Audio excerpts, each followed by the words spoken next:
My dear brothers and sisters, today we celebrate the feast of Saint Luke, the great evangelist. He was a physician, but God's grace transformed into a great evangelist. The grace of God, the presence of God can do marvelous things, wonderful things in one's life.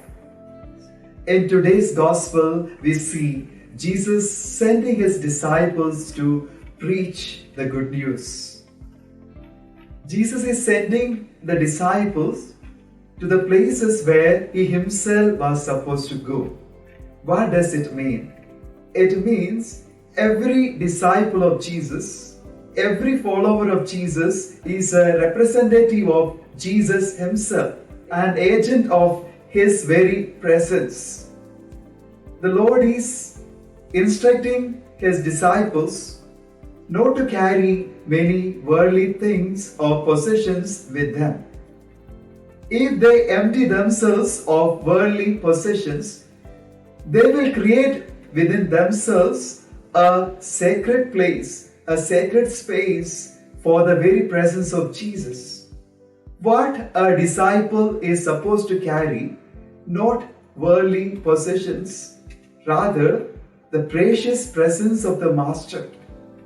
The words a disciple communicates is indeed the very words of the Master. The life a disciple lives is the life of the Master himself.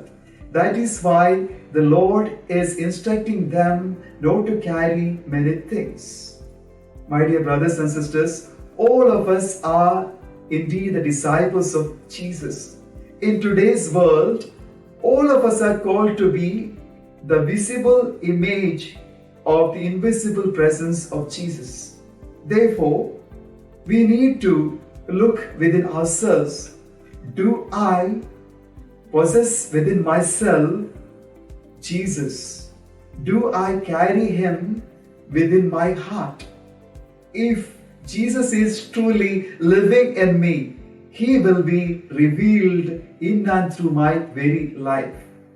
A mature disciple will gradually grow into the very image of Jesus himself.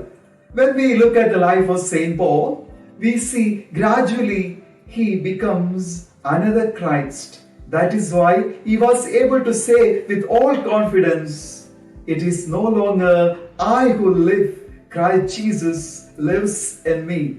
Letter to the Galatians chapter 2 verse 20. In our life, if we allow the grace of Jesus to transform us, mold us, one day we too will be able to repeat those gracious words, "It is no longer I who live, Christ Jesus lives in me."